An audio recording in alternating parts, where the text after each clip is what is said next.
So, welcome to the inaugural Trusted Team Learning Lunch.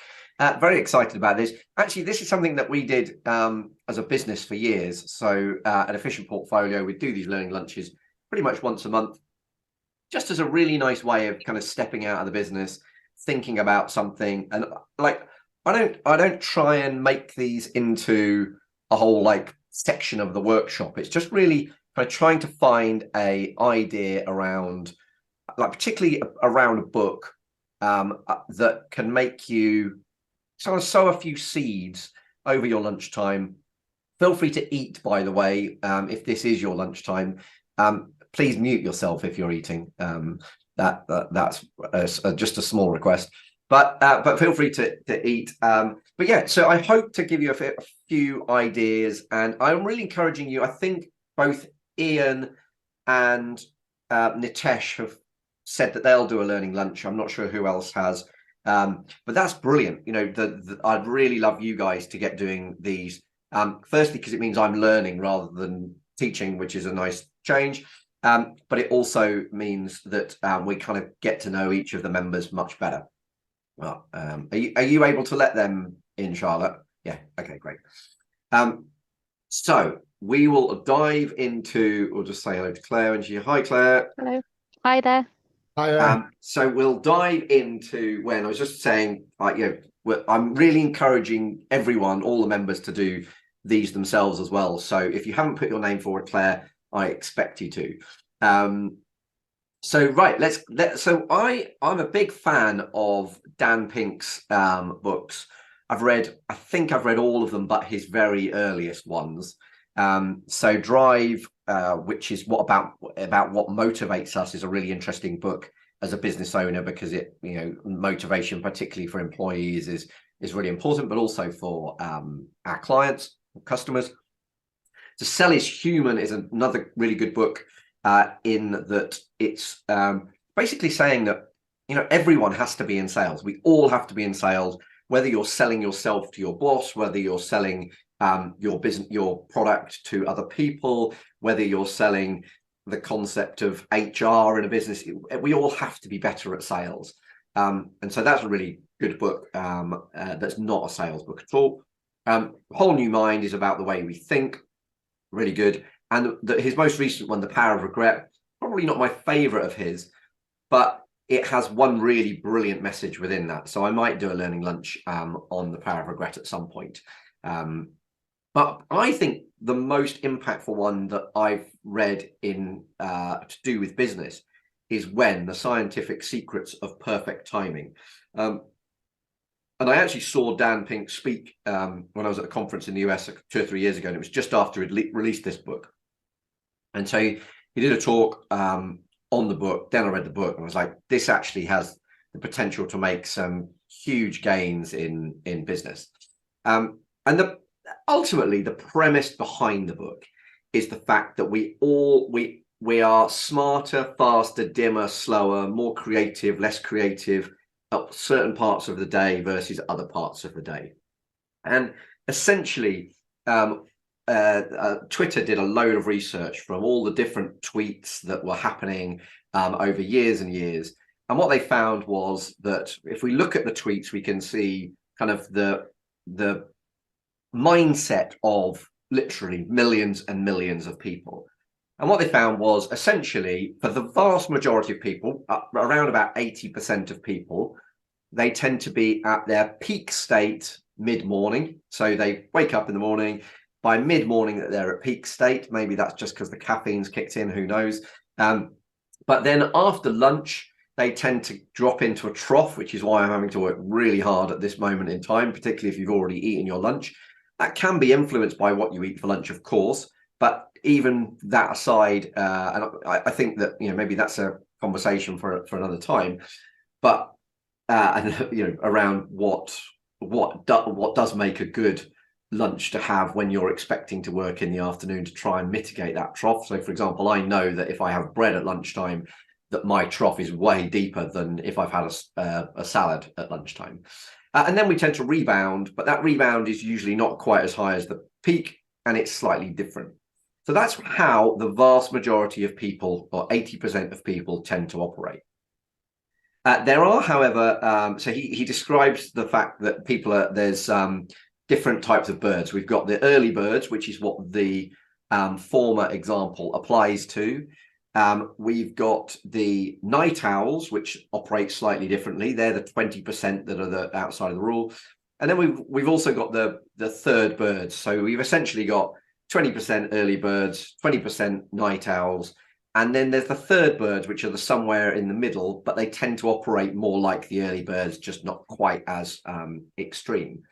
So when we think about that, we can see that actually, when we look at the night owls, the 20%, so I believe Tom sits in this category, they actually have a slightly different pattern throughout the day. Their rebound stage is in the morning. They still have the trough early afternoon, but their peak state is then in the evening. So essentially what we're seeing is that actually at certain times of the day, we can predict that we are going to be slower, dimmer, less creative. And at other times of the day, we can predict that we are going to be smarter, faster, more creative. And so with that in mind, we want to think about, well, okay, how can we plan our time and our business around maximizing and being aware of that?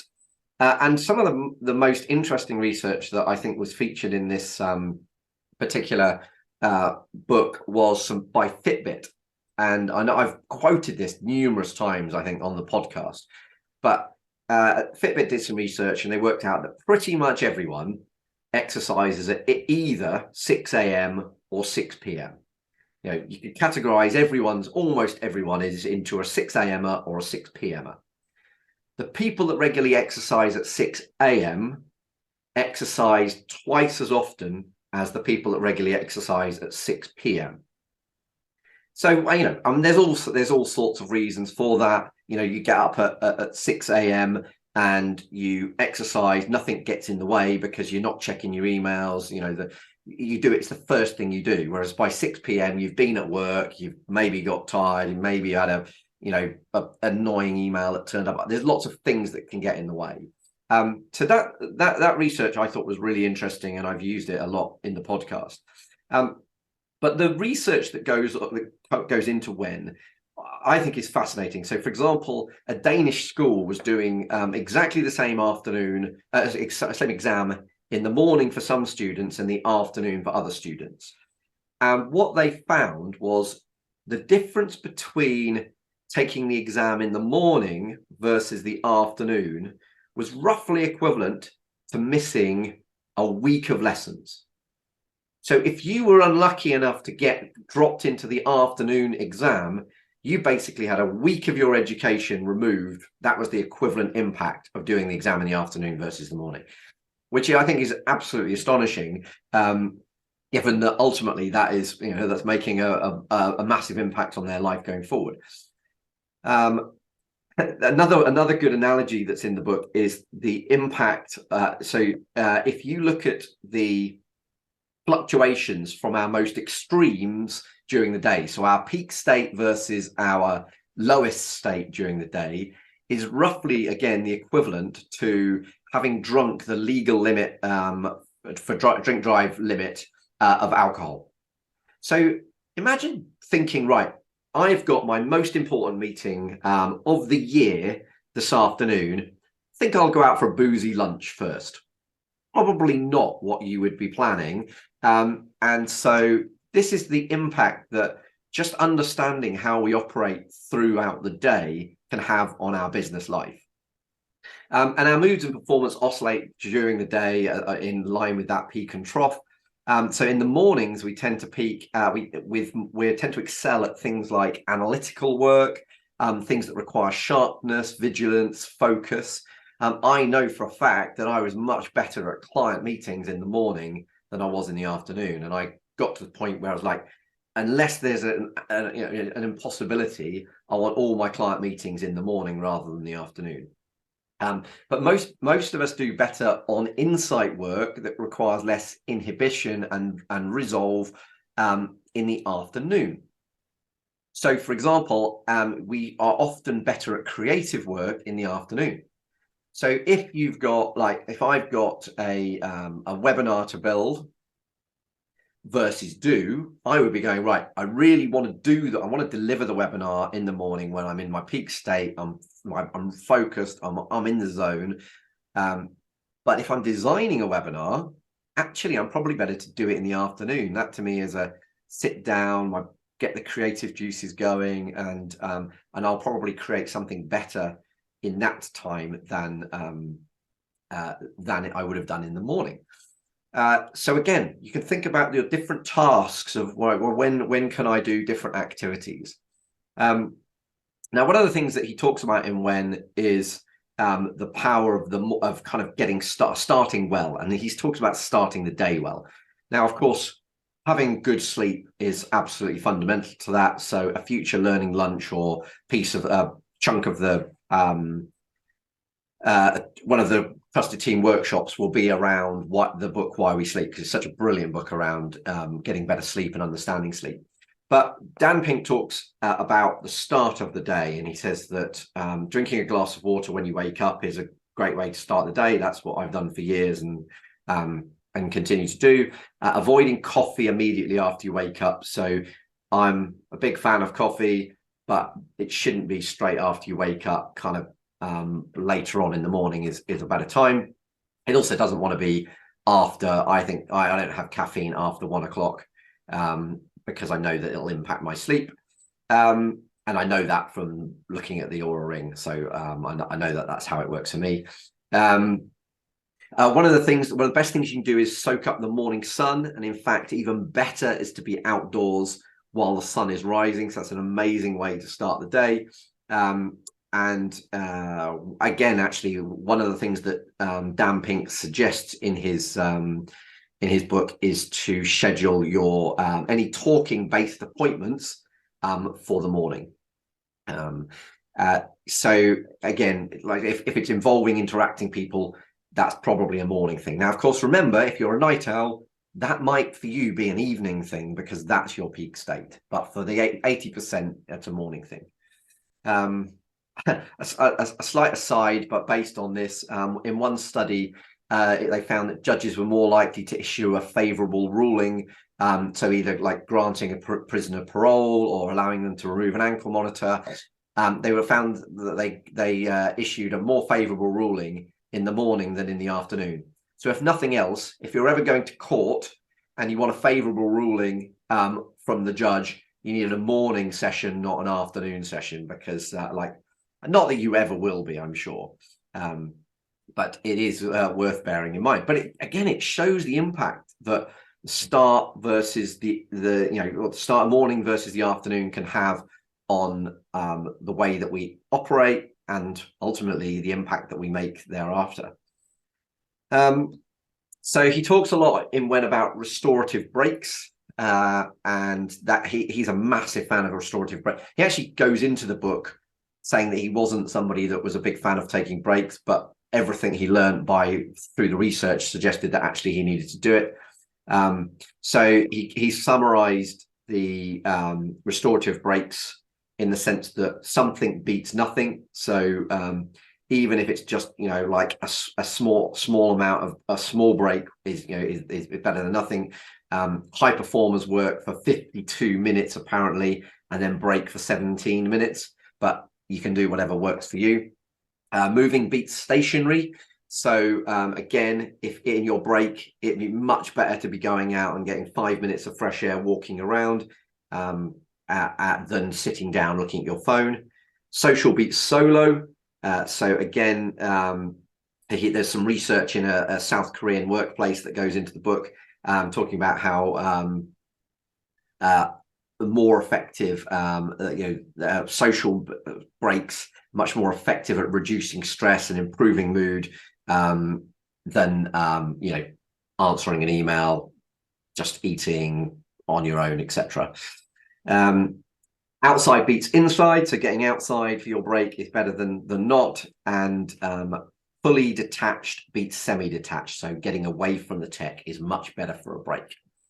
And he says within that napping is a really powerful thing, and there's so much research. I have spells of I know I'm not somebody that naps every day by any means, but I do have the odd afternoon nap when I feel like I need it, and it definitely gets me back in a much better place. The optimum amount of time for a nap is between 10 and 20 minutes. Beyond 20 minutes, and that's when you tend to wake up feeling really sleepy, and it takes you up because you've got into a deeper sleep. But 10 to 20 minutes. One thing I like here, which is not in When, but is what Albert Einstein used to use for napping, is he would hold a teaspoon. So when he got to the optimum point to wake up, he'd drop the spoon and that would wake him up. So that actually means that you end up with a micro nap, much shorter than 10 minutes, or sometimes much shorter than 10 minutes. But actually, that's a really good way of getting the benefit of a nap. But I've got people that attend Strategic Coach with me that, okay, there's one in particular that will go off and have a nap after the lunch before the next workshop so that he gets more out of the afternoon. I'm not quite as dedicated as that. But I like Dan Pink's 20-20-20 rule, which is essentially every 20 minutes, take 20 seconds looking at something 20 feet away. This is really important if you spend most of your time at a screen. And there was an Anders Ericsson study. I'm a big fan of Anders Ericsson's work because that's where the 10,000 hours rule originates from. But one factor that distinguished the best from the rest was that they took complete breaks during the afternoon. Some of them napped, as we've just talked about, but whereas non-experts were less rigorous about pauses. So it's almost that principle that we talk about in running, which is you better slow down to speed up. Take breaks, you'll do so much better in the rest of your work. So there's a lot of talk about the day and how you can maximize your day. But there's also talk about in When the concept of the beginning, the middle, and the end. So the timing of anything. And I think I might have mentioned this in one of the workshops. I think I used this slide in the workshop, but beginnings have a far greater impact than most of us understand. And I used it in one of the ones where we were building goals at the start of the year. And the terminology that gets used in When is start right, start again, and start together. So the start is a really important point. And there are 4 situations where you should make sure that you do go first. So if you're on a ballot, for example, let's call it the Oscars, shall we? Being listed first gives you the edge over your competitors. Another situation is if you're not the default choice. For example, if you're pitching against a firm that already has an account that you're seeking, going first can really help you give you a fresh look from the decision makers. Another one where it's good to go first is if there are very relatively few competitors, so say 5 or less. Going first can help you take advantage of what's called the primary effect, which is the tendency of people to remember the first thing in a series better than those that come afterwards. And if you're interviewing for a job, and bearing in mind, flip this over as an interviewer as well. But if you're interviewing for a job and you're up against several strong candidates, you usually gain an edge from being first. Essentially, then you become the benchmark. There are also 4 situations where you should definitely not go first. If you're the default choice, don't go first. If there are many competitors, a large number of them, then going later can give you a small advantage, and going last can actually give you quite a big advantage. If you're operating in an uncertain environment, not being first can again work to your benefit. And if the competition is quite poor, going forward, going towards the end can give you an edge in highlighting your differences. So just think about when in anything in life or in business, like when, where is the psychology? Should I be first? Should I be last? There's also talk in When about the midpoint. So the midpoint is interesting from a sports perspective. So in football, I think the study was in football. I'm sure it was in football. But essentially, teams that were behind by 1 goal at half time were actually more likely to win than teams that were ahead by 1 goal at half time. And in fact, home teams with a deficit of 1-0 at half time had a 58% chance of winning. And that's because the half time is like, it's the opportunity to go again. It's the opportunity to reset, and it's to reposition the mind. So he says that you need to really think about the midpoint around 3 points, really. One is just be aware of midpoints. You know, it's an awareness of a midpoint is the starting point. Use them to wake up rather than to roll over. So this is what seems to be happening in football teams and other sports teams. And imagine you're behind to spark your motivation, but only by a little. So the way I think about this predominantly is in goal setting. So for example, if we set yearly goals at the 6-month review of goals, so we do a quarterly review of the goals and our quarterly leadership days, something I'll feature more of in the Trusted Team in the future. But at the 6-month point, that is the only time we reevaluate the 1-year goals. After a quarter, unless it's now become totally irrelevant, you should still keep to those 1-year goals. But at the 6-month point, it's a good time to reevaluate and reassess those goals. But then it's an opportunity to go, right, okay, do we consider ourselves to be slightly behind these goals? Right, now we've got to kickstart and use this as our spark to actually hit those goals. So just be aware of the midpoint in things in business. And then it talks about the end, so an interesting stat here being, you know, I know we've got a few marathon runners and the like in here. Someone who's 49 is about 3 times more likely to run a marathon than someone who's just a year older. So something like, I can't remember the exact stat, but something like 50% of first-time marathon runners do so in their 29th, their 39th, 49th, or 59th year. So we actually got to the point where at Efficient Portfolio, we were sending out big gifts. So historically, we'd done, you know, when they hit their 50th birthday, their 60th birthday, their 70th birthday, we'd send them like more than a card, like a bottle of champagne or whatever.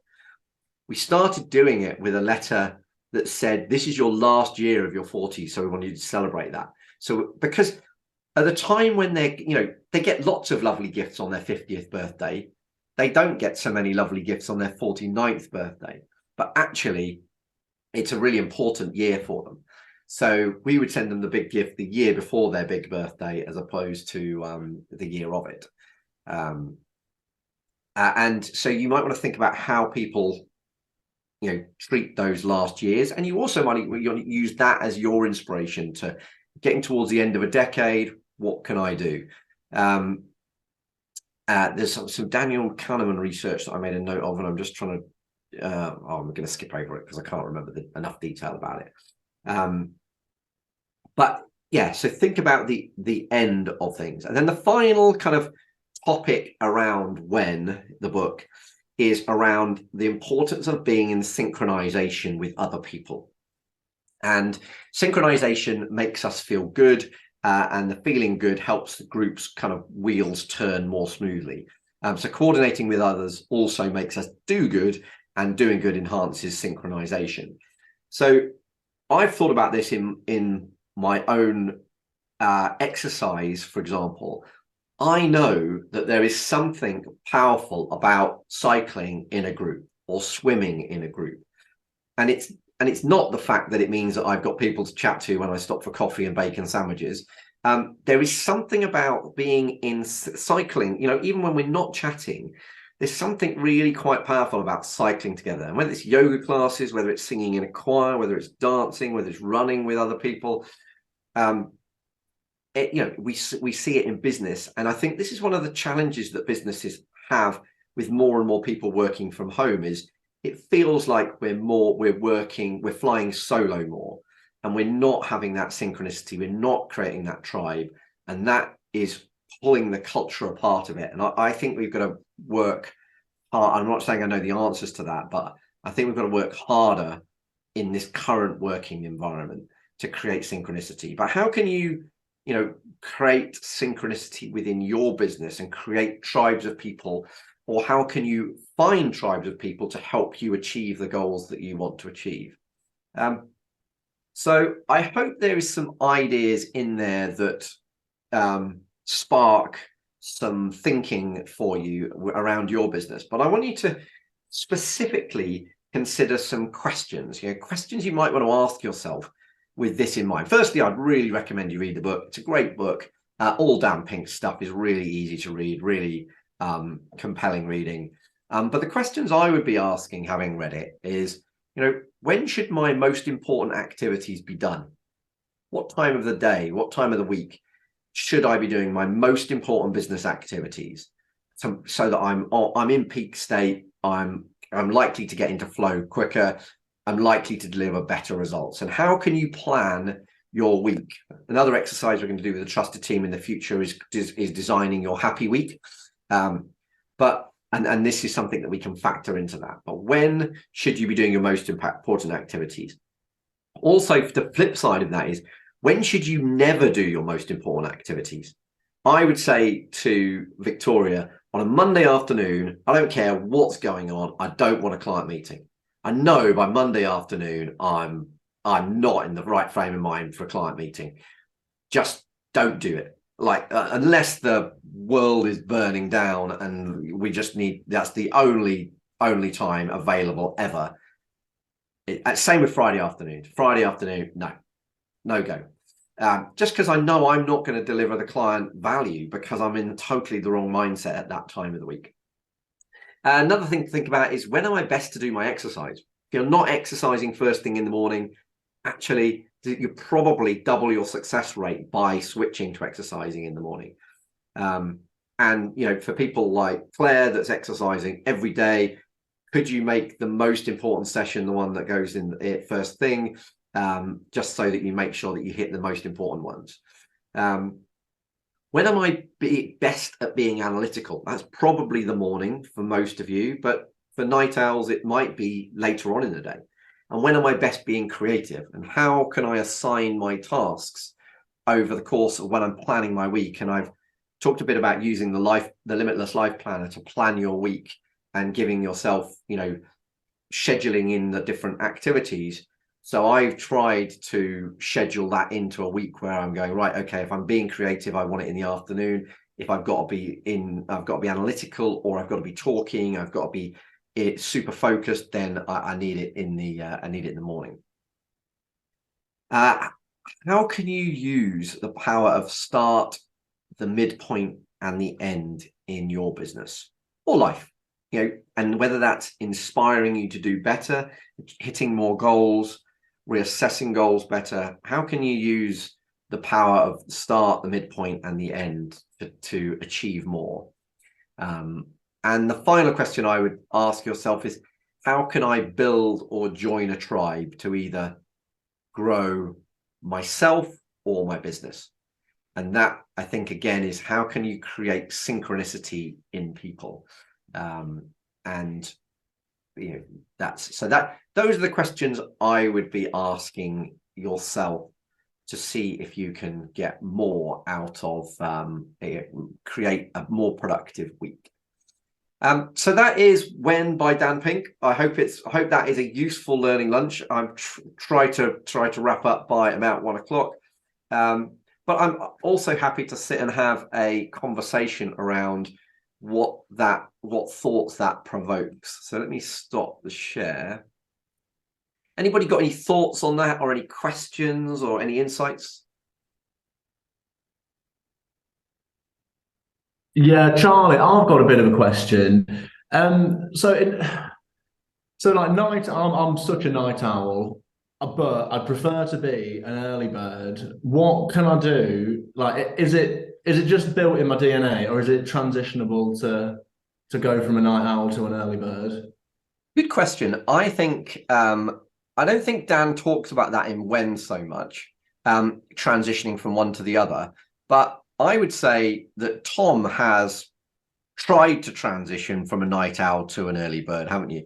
And I think probably it's around your sleep habits that's the starting point. But I think it's wired into your DNA. So I think you might be able to get more peak state out of the morning than you might ordinarily do. And you might, but I don't know. How have you got on, Tom?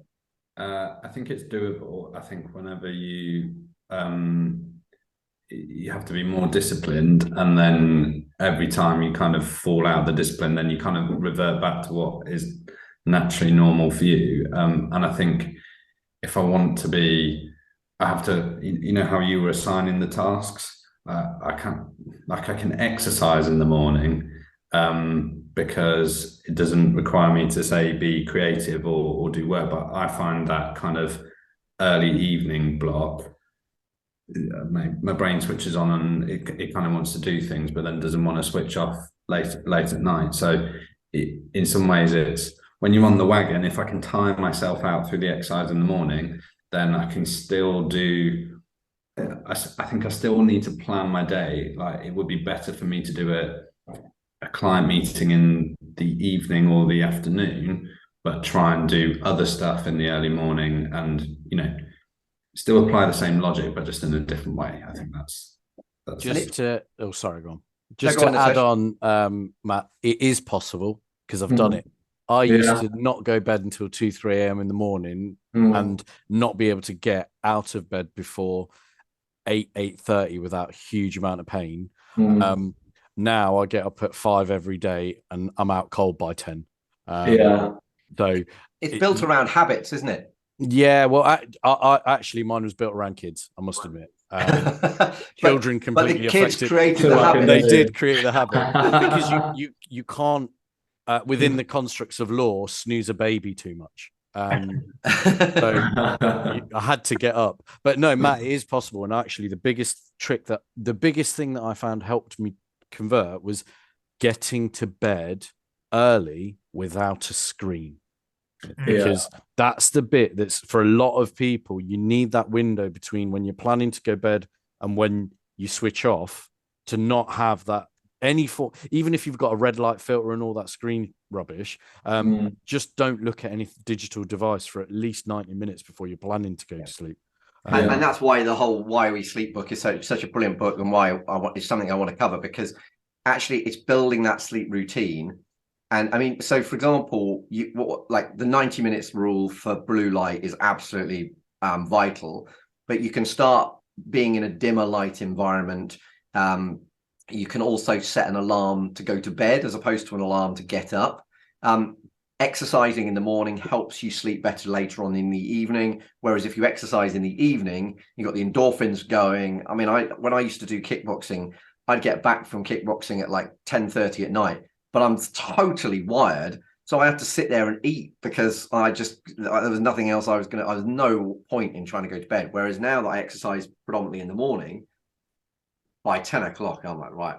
I was trying to watch the Masters was it last weekend or weekend before last? I went into Theon and Carol and in the living room and said, right, I'm gonna have a late night. I'm watching the Masters. About 9 o'clock that was. By 9:45, I was like, no, I'm going to bed. There's no chance of me seeing this out. I might as well just go to bed now. Yeah. Anything else? Any other thoughts or insights around shifting stuff around? Anybody tried any of?